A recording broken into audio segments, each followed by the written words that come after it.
So last time, Eddie and William and I think the guy on the right's name is Jonathan, but I'm probably wrong about that. They they pretty much just went back to Jonathan's place of work and we met this psychiatrist who's really sketchy and wants to hypnotize my boy on the right, whose name is probably not Jonathan. So let's get right into that. You want to know how my day was? You gotta pay me money for that now. Anyway, I do it, creating a nice semi-darkness atmosphere.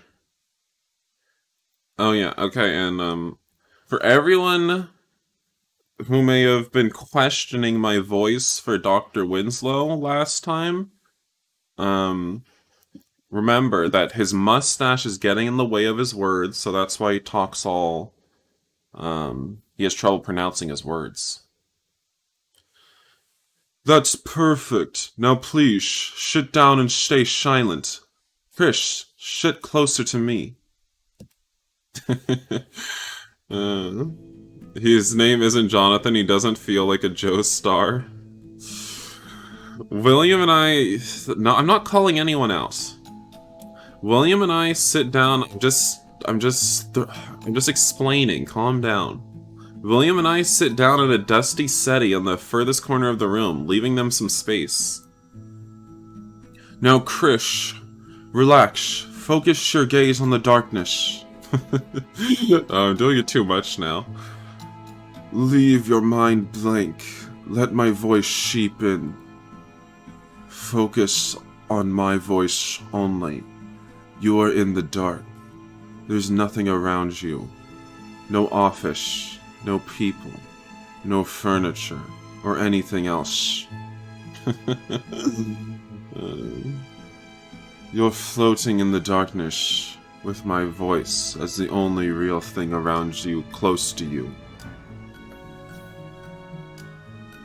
Now, Krish, tell me, where are you? Of course, Isaac is still busy with work.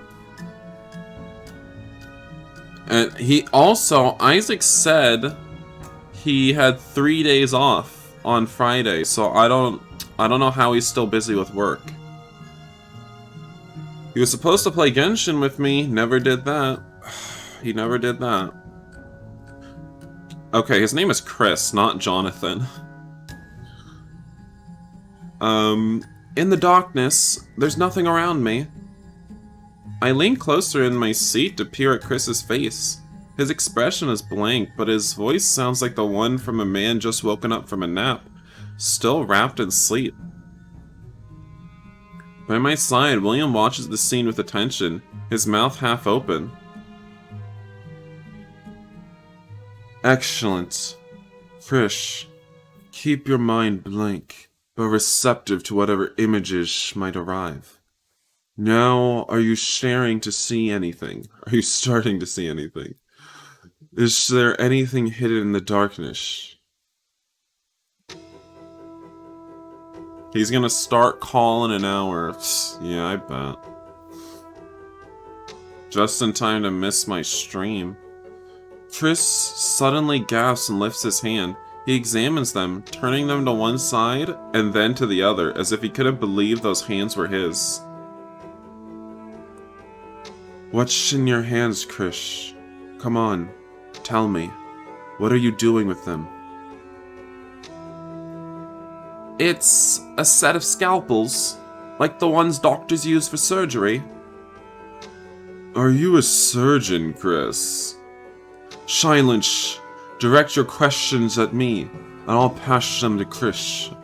But don't speak directly to him. Chris looks confused during this short conversation. Forbes talks to him again in a soft, reassuring voice. Krish, why do you have a set of scalpels? Are you a doctor? I don't know. I have the scalpels laying over a cloth on a table. And what are you doing with them? Yeah, he's the spirit medium. I'm just tidying them. I spent the last days cleaning and sharpening them. Now they look shiny and perfect. I want to stare at them and enjoy the anticipation. He closes his eyes and gulps. I don't like this. But you're doing it so well. What's that anticipation for, Krish? What are you going to do with those scalpels? Chris covers his eyes and sobs. I'm going to kill another woman. Oh Lord, I swear it's not me. Please don't let it be me. Scalpels. If he's really seeing Jack the Ripper's mind, we can finally rule out any other kind of knives. Stay a little more inside him. Ooh, kinky. Krish, relax. He can't harm you. He can't even see you. Tell us, Krish, is he a doctor? Why is Chris the only one that gets to be in Jack the Ripper? This is my Jack the Ripper dating sim. Chris uncovers his face, but he looks so afraid that I feel terribly bad for him. Despite how frightened he is, Chris looks around himself and tries to search for an answer. I don't know. Forbes Winslow huffs with annoyance and turns to look at us. He won't be able to stay in this state for long. Any questions for him? I guess maybe I can only ask one question. Look at your hands, look around the room. Let's save it. Back. Look around the room. Look at me, Chris. It's me, Eddie. The room. Look around and tell us what you see. Do you see a cute twink? Does Jack the Ripper think I'm cute? Forbes Winslow repeats my question to Chris. The journalist looks around, crouched in fear. Voice actor material? Ooh, don't you be making fun of me. The room. All the furniture looks very old and full of dust. Apart from that, is it a nice room? It's rather cozy, yes. I don't know what else to say. Is there any mirror in the room? Can you go and take a look at yourself? That's a really good idea. Come on, Krish. Stand up and look for a mirror. The young man hesitates for a moment. I can't see any mirror. Then tell us, what are you wearing? Look at yourself. Is your body an outfit like the one of a young man? Or the opposite? Chris frowns in concentration. He's not young, no. His clothes are quite elegant, but I wouldn't say he's a gentleman either. What do you mean? Give us details. No, he can see me. I need to leave. I need to... He's suddenly frantic with fear. Doctor, please stop this. He's too agitated. For once, he pays attention to me. Calm down and listen to my voice, Krish. That room with those hands and the scalpels starts to vanish little by little until you are back in the darkness. Yes. Has it disappeared yet? Then you're going to come back with us. At the count of 3, you'll be able to see my face in front of you, and then Mr. Perkish's office, and your friends, Eddie and Mr. Burns. Nod if you understand what I said. After a moment, Chris nods. 1, 2, 3. Chris blinks and looks at William and me. There's a certain sadness in his face, but he looks calmer than before. I think he looks disappointed, maybe. Resigned? Chris, are you alright? Yes, can we leave now? Already? Well, it's okay. You might need a rest, but please, consider coming to my asylum. I can treat you properly there. It's obvious you need more hypnosis sessions, and a place where you feel cared for and at home. The thought of having Chris interned in that kind of place makes my blood boil. I don't think that's what Chris needs. He can decide on his own. and I'm only thinking of what's best for him as a psychiatrist. Because you do want to get rid of those infernal visions, right, Krish? Right. I've seen enough blood for a lifetime. The psychiatrist looks at me with a raised eyebrow and a light grin under his mustache, as if telling me, I won. We'll see. I won't let him get his way so easily. With your leave, gentlemen, I have some matters to discuss with Mr. Perkish. Contact me as soon as possible, Krish. Chris, don't go to his crazy asylum. He's gonna strap you to a bed and whip you with belts. I lift the blinds again as Mr. Forbes Winslow leaves the office. Do you remember what you saw under hypnosis, Chris? A bit. It's like remembering bits and pieces of a dream. But not the whole thing. You have been very helpful. We know more about the murderer now. Do we? Yes, the police are still investigating all the butchers, slaughterers, and cattle drovers in the East End. Now with your description, we can discard that line of inquiry and focus on middle-class men with a medical background. But I doubt the Met will accept Chris's visions as an evidence. Not under normal circumstances, but if the murders go on and the Met isn't able to provide proof of action, it will cause an uproar, right?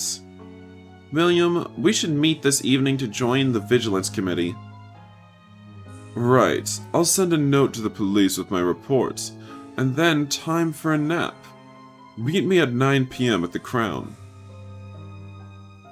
I don't miss Chris's sour expression. I wonder if he still thinks that I'm a suspect. Chris and I will be there. Chris too. Of course, it will help clear his mind. Don't you agree, Chris? I don't know. If you say so, then it might be right. That's the spirit. Come on, we'll need a nap too. If you want to be awake until late in the morning. Come on, let's go nap in your bed together. And yes, I am a sodomite, but don't worry. Neither William nor Chris seem very convinced, but I lead the way out of the office and back to Whitechapel, pretending to be confident for the three of us. After a quick visit to my lodging house to fetch my personal belongings, because I'm moving into Chris's place now apparently, gotta bring my toothbrush, gotta bring some spare sets of clothes. Chris and I make ourselves comfortable in his sitting room, curling up on the couch with a hot teacup and a blanket. Are we under the same blanket? Chris still looks ashen and dejected. He hasn't spoken a word since we left the Illustrated. I thought it was because William was with us talking non-stop, but now I think there's more to it. You're very quiet, Chris. Sorry. You know, perhaps if you told me what's bothering you, I might be able to help you, but at least you'd get it off your chest. But it doesn't feel right, telling that precisely to you. Hey look, it's the one from the thumbnail. Don't tell me you still think there's a chance you're the murderer. He casts his eyes down, avoiding my gaze. Chris, come on, look at me. He tries. He tries at least, but his eyes are full of anguish. Chris, you are not Jack the Ripper. But those images are so real, Eddie. You have no idea. What if it's me? What if it's me? What if all I see is part of my mind? A part that acts when I'm on my own and not conscious? The only viable option? What's wrong with William? What if I killed your mother, and Annie Chapman, and perhaps the other women too? They were all prostitutes, Chris, it doesn't matter. They were all women of the night, who needs them? Then I won't let you be on your own. I'll stay by your side until we catch that monster. He shakes his head with sadness. Police brutality, that's true. I'm scared, Eddie. What you need right now is a couple hours of good sleep. You can't think straight these last nights full of nightmares, hallucinations, and so little rest. Chris looks sheepishly at me and nods. Well, that's a start. No, we are under the same blanket. Oh my god, how sodomite of you. I need to comfort him. It's obvious he's sleep deprived.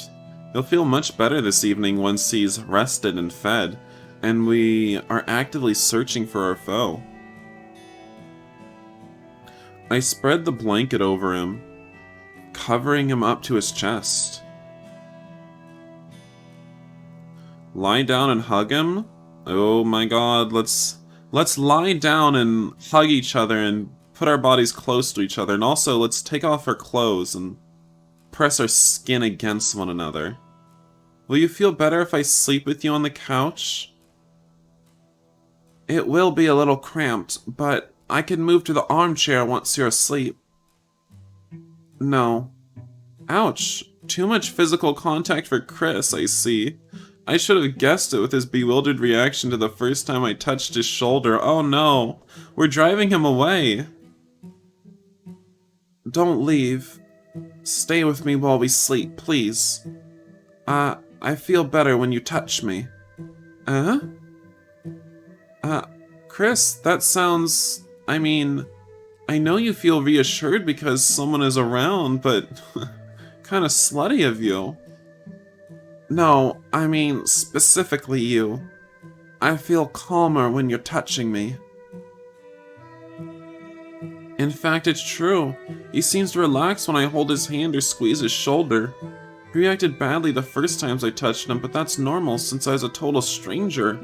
What if I grab something else and give it a squeeze? He seems to be such a lonely guy. Everyone needs a hug now and then, especially in the fragile state he's in right now.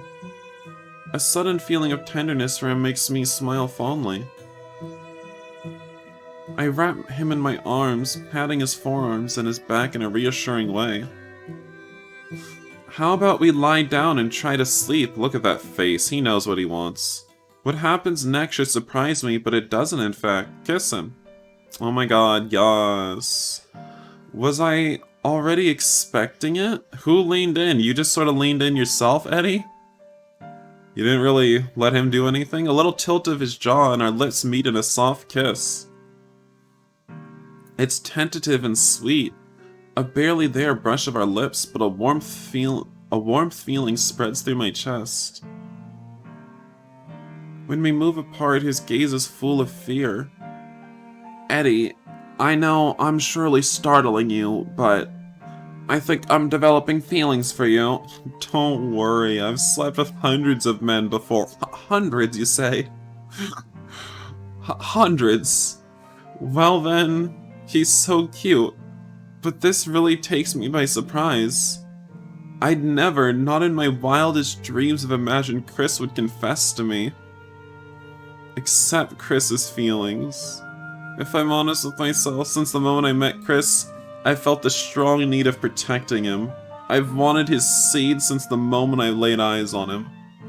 Even at the beginning when William was sure about Chris being the murderer, which was actually plausible, I won't deny it. But the instinct of trusting and protecting Chris was stronger. It's as if we had known each other for years. I've never had this feeling before. Automatically trusting and caring for someone isn't usual for me. But even so, you kind of forced his hand with that kiss. Hey, he kissed me. But even so, here I am, feeling irrationally happy with Chris in my arms. Are you sure you weren't fond of me just as a friend? Perhaps you just needed someone who took care of you in these testing moments. And, you know, you're seeing me as an elder brother. An elder brother you wanna get inside of. I always wanted to get inside my older brother, I know. Chris shakes his head shyly. I want to be by your side all the time, and I want to feel your embrace, your warmth, and I want to kiss you again. Is that what you feel towards a friend or a brother? Well, yeah, for me, yeah. A small chuckle leaves my lips. No, I don't think so. Chris, I think I feel exactly the same. The two of us move at the same time, meeting halfway. This time our kiss is longer, deeper. My fingers find the delicate strands of his short black hair. He clutches the front of my shirt as if it was his life belt. A part of me keeps yelling that I have no right to feel this joy. Not when my mother's murderer is still out there, roaming freely through the streets of London. But then another part of me is excited by the thought that Chris is my mother's murderer, and I'm kissing him right now. It turns me on so much. I should be searching for him, fighting him, mourning my mother and the fatal destiny of this damn city, of this damn neighborhood and its poverty-stricken alcoholic women. I have no right to feel calm and happy like this, to enjoy Chris's closeness, his cute noises and his shy attempts at resisting his hands on my back and my waist. But to hell with that. This is a promise. I'm going to keep Chris. I'm going to help him get well. I'll protect him no matter what. He suddenly moves away and looks at me with panic. What's wrong? Chris lowers his gaze towards my hands. I just unbuttoned his shirt a bit and rested a hand on his bare chest. I move pretty quick. We're sleeping together tonight. I look back into his eyes with confusion. Is something wrong, Chris? I'm sorry, but I'm not sure if I want to do more than this. Oh, okay, so you're just a big old pussy then. Alright. I quickly retract my hand from inside his shirt. Oh, you mean... Don't worry, there's no need to go any further. I'm happy with just being with you, just like this. I will need to go out later tonight, though, and get my hull torn to shreds, though. I'm really craving a man right now. He still looks miserable. Does he think I'm upset? Look, I'm serious. We have all the time in the world, so we don't need to. He cuts me with a bitter voice. What if I never want to go further? I'm thoroughly confused. He just told me that he has feelings for me and he enjoyed kissing, so I don't understand what's wrong. I don't follow you. Can you please explain? This is so embarrassing. Is it your micro penis? You have a micro penis. Don't worry. I've been with micro penises before. I've told you, hundreds of men. Once I tell you, I'm sure you won't want to be with me anymore. What? Oh, please, Chris. Don't think so little of me, would you? But it's true. It's possible that I'll never want to do stuff with you. It's because what your priest told you? About the cause of your dreams and hallucinations being your sins? I can't help the disbelief in my voice, but on second thought, that doesn't seem such an odd idea. Chris licks his lips and avoids my eyes. I don't know if it's because of that, but I've never felt that kind of need. I blink twice. You mean you never touch yourself? He hides his face on my shoulder, ashamed. Please don't say that aloud, but yes, that's what I mean. And you never with another person? He shakes his head in a negative answer, with his face still buried in my shirt. Well, at least you won't catch my laundry list of STDs, so, I mean, that's good. Well, this is so unexpected. Maybe it shouldn't, given Chris's situation in his past. I've gotten used to the peculiar decoration of his house, but I shouldn't forget that the presence of those strange items and books all around means... He spent years immersed in the study of ancient religions and customs, trying magic talismans and sacrilegious practices, mixing it all in his attempt at understanding what's happening to him. Can a person so linked to the spiritual world feel attracted to the pleasure of the flesh? What the hell? Or perhaps it doesn't need such an explanation, and this is just part of his personality. It's just part of his personality. Calm down. Part of who he is. Not everything needs a reason, after all. Anyway, unexpected and all. That's how Chris is, so I respect it. It's okay. Please look at me and don't be so embarrassed. He shyly lifts his face, still uncertain of my answer. Are you sure it's okay? As long as I get some dick on the side, of course. I'll get used to it. Whatever you want to do or not to do. I just want to be with you. We'll find a way to make it work. His answer is holding me tight and burying his face on my shoulder again. Chris's love scene, achievement unlocked. The room is already dark when I open my eyes. Some hours later, a quick peek at my pocket watch tells me it's 6 o'clock. Great. That means time to wake Chris, wash up, and go to the pub for a nice hot meal and a beer. Then after dinner, we'll be ready to go and meet William at the Crown.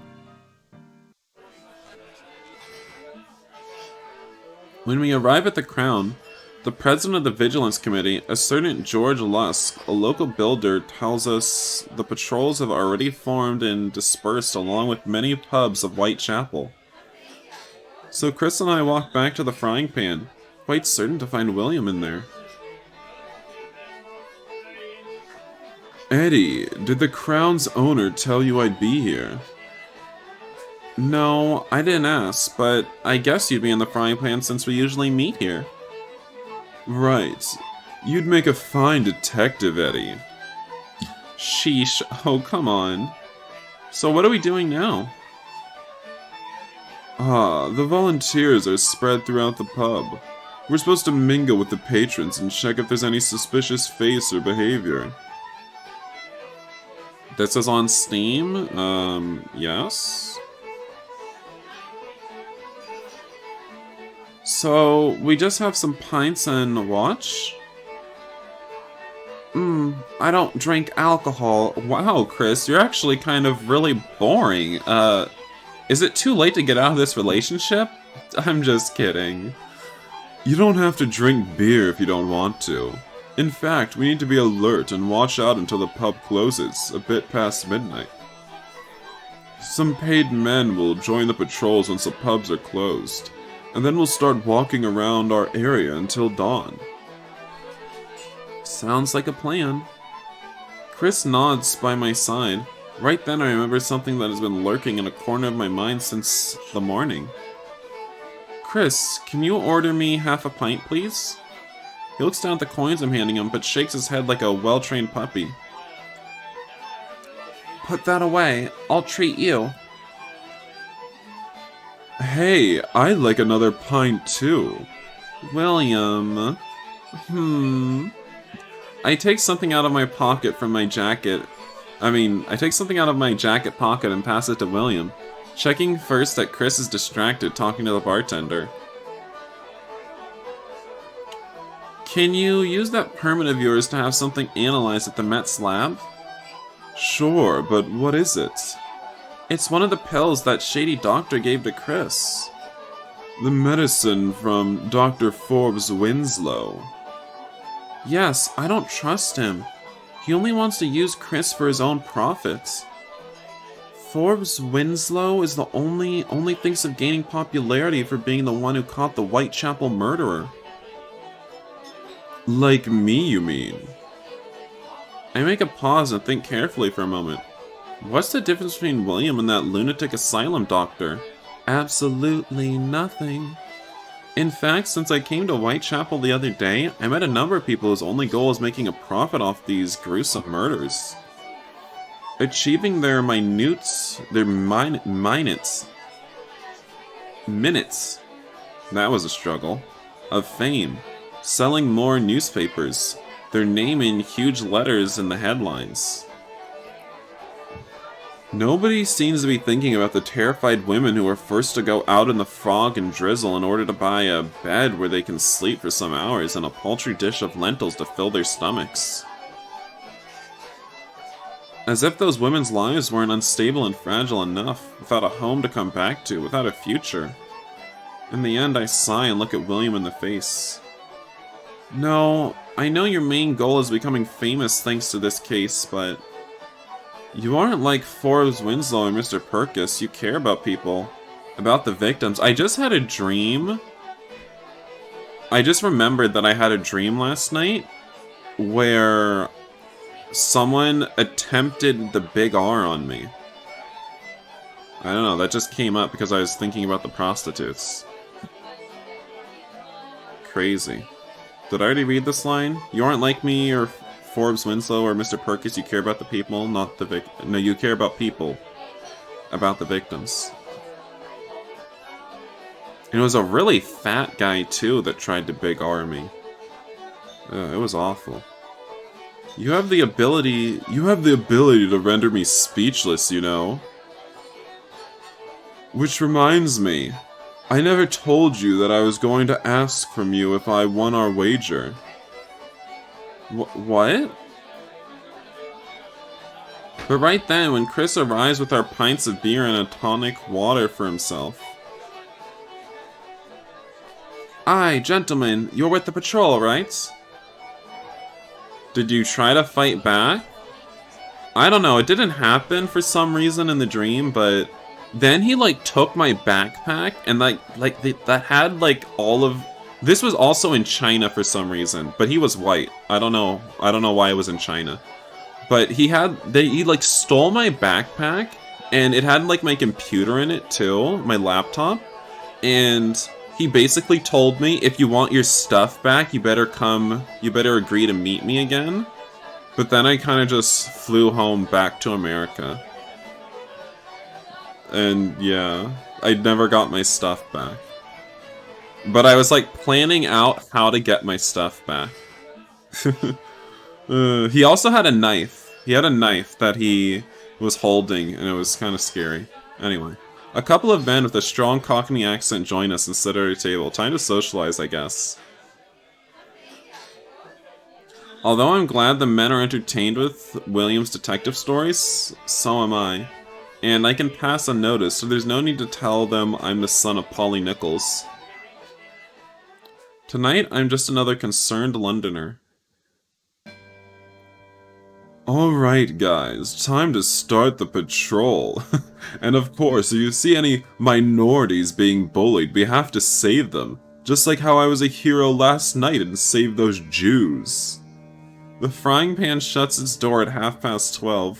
We're gently pushed out to the humid, foggy night. At least the downpour from an hour ago stopped as quickly as it started, leaving only puddles in this pea soup of haze. What does pea soup of haze mean? A small amount? Apart from the two volunteers who joined us before at the pub, two other men show up for patrol. Polish unemployed lads paid by the Vigilance Committee to round up the numbers. I catch movement with the corner of my eye while the men gather, rubbing their hands to shake off their unexpected cold of this September night. Haze that looks like pea soup? The prostitutes, they leave the comfort of the frying pan, their bodies and their minds warmed up with gin, and scurry along the dark alleys that spread from Brick Lane like bony black fingers. Chris and I share a pointed look. I think we should follow those women. They might be giggling due to the alcohol they just ingested, but I'm sure they must be frightened. I don't want to think of them as bait, but there's that too. William is engaged in a conversation with the patrols. The man of the Vigilance Committee is going to send a letter to the Home Office tomorrow morning requesting again an official reward. The London Council is not even lifting a finger for Whitechapel. William, shouldn't we follow those prostitutes? That's my plan, yes. We couldn't have a better bait for that monster. He had to say it. Let's keep a bit of distance, though. It won't do if we're too noticeable. Should we separate in small groups? No, our instructions are clear. Keep the patrol united as much as possible, and stay within the area we've been assigned. Which is the area comprised between Whitechapel High, Commercial Road, North Street on the east, and Railway on the north. Is that clear? All the men nod in agreement. We follow the prostitutes as discreetly as possible along a myriad of short, narrow streets. However, we notice the women trying to stay together until they arrive to the much wider and well-lit Whitechapel High Street. Once there, they take separate ways, and William salutes the police constable currently in duty and guides us back to Osborne Street. Stay silent, my good lads, and be ready to blow your whistles if you see something suspicious.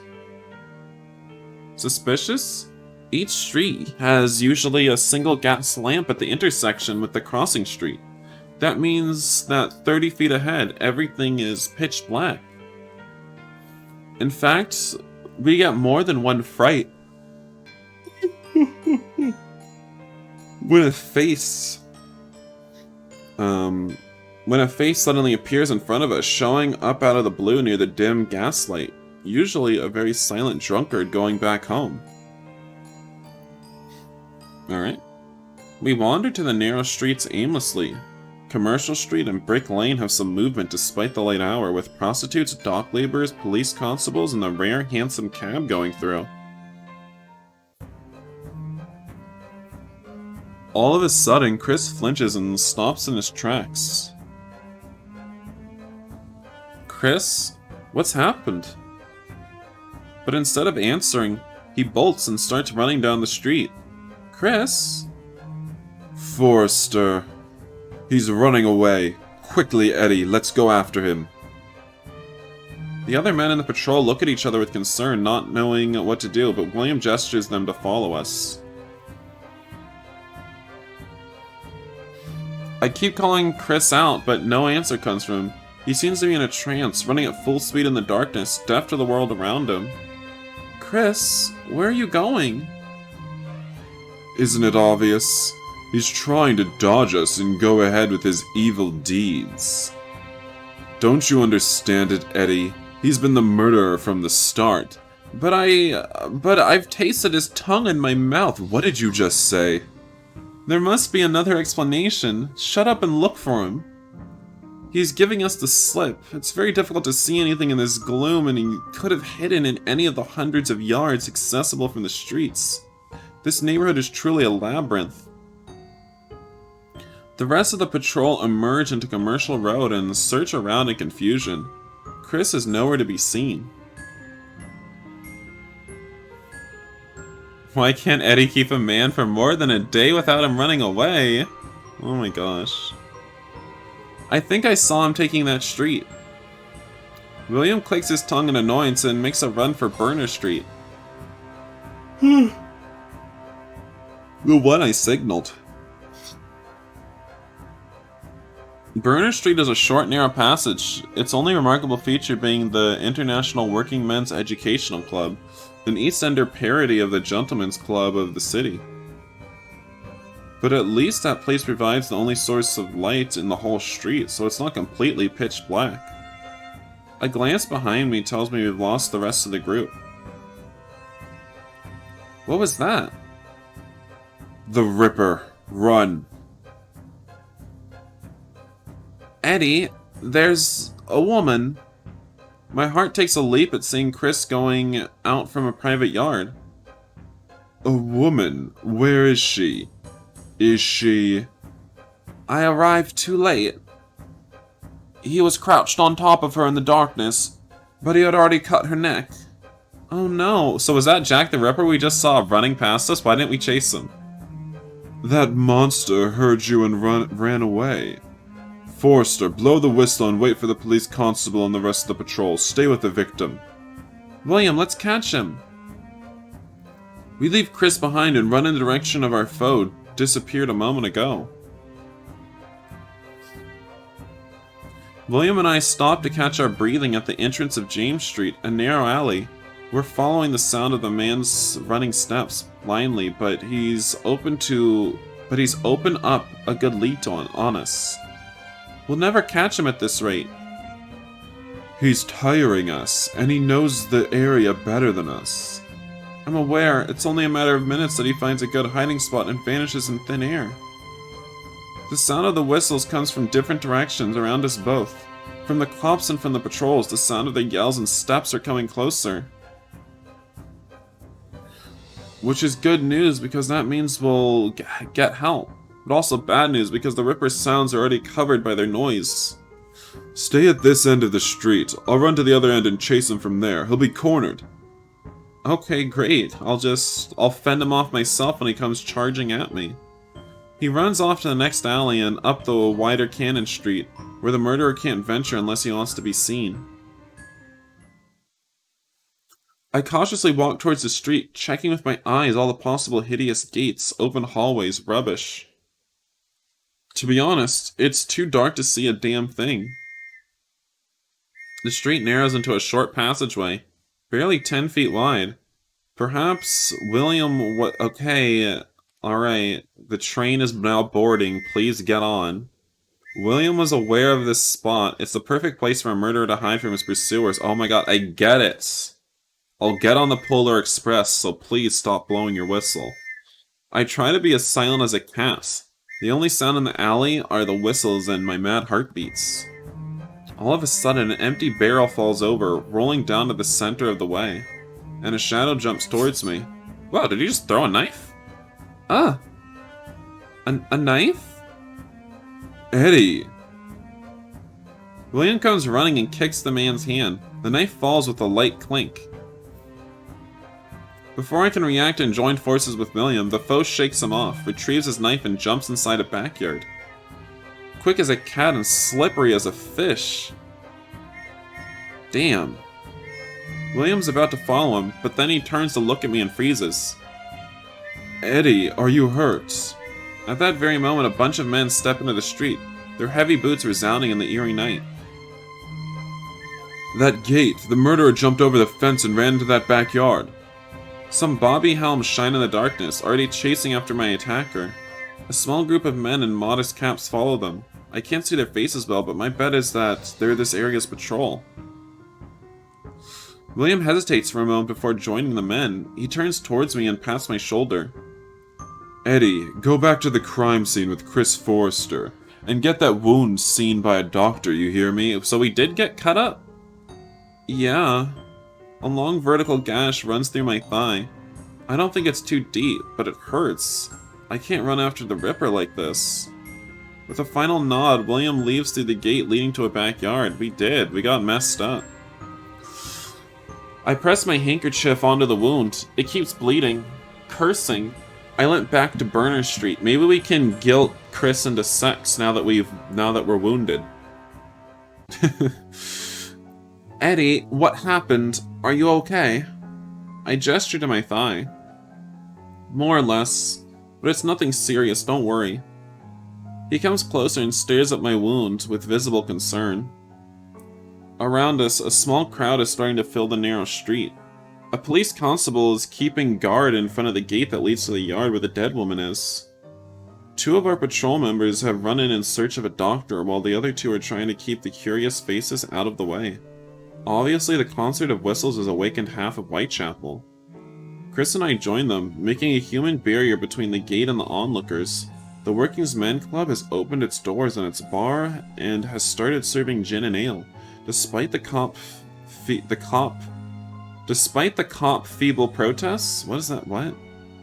It's barely 1 in the morning. William and the rest of his party appear half an hour later. William, tell us what happened. I don't even need to hear his report to know how it went. Their defeated expression says it all. We almost got him, but he jumped over yard and gave us the slip. This part of the city is a maze. He could be anywhere by now. I should have gone after him. I know the neighborhood better than you. The police and some of the volunteers know it well too. But that guy is fast and cunning. What did the doctor say? The Ripper didn't have time to mutilate her, but she's dead all the same. Some prostitutes recognized her. Liz Stride, a Swedish immigrant. Alcoholic prostitute in his 40s. Wait, in his 40s? You mean in her 40s? Chris nods. So it seems. It also appears to be a male prostitute. Go figure. I mean, you did say his. He obviously has a type. Damn, we were so close. Forrester, how did you know where exactly he was? I don't know. I don't even remember walking from the street we were roaming with the patrol to here. William lets go a loud sigh. I understand how he feels. This is so frustrating. We had the Ripper at the tip of our fingers and he's mocked us again. And what's worse, leaving another victim in his wake. Although right now, after getting so close to him, at least I'm certain he's not a ghost. He's just a man, so he can be caught. Oh, by the way, how's your wound, Eddie? I come out of my reverie and touch the dressing that covers my thigh. I can't see it well, but it seems dry. I think it stopped bleeding. You gave me a fright there. I'm glad it's nothing serious. Anyway, you need to rest, Eddie. You should go back to your lodging house. Why can't I come back to your place? Why? That might be a good idea. I'm sorry, William, but I don't think I'm good enough to keep patrolling now. Of course not. Forrester, can you accompany him? Sure. We leave William with the Vigilance Committee and take a handsome cab at the Commercial Road. Yeah, this is Chris's place. Okay, so yeah, we didn't go back to our place.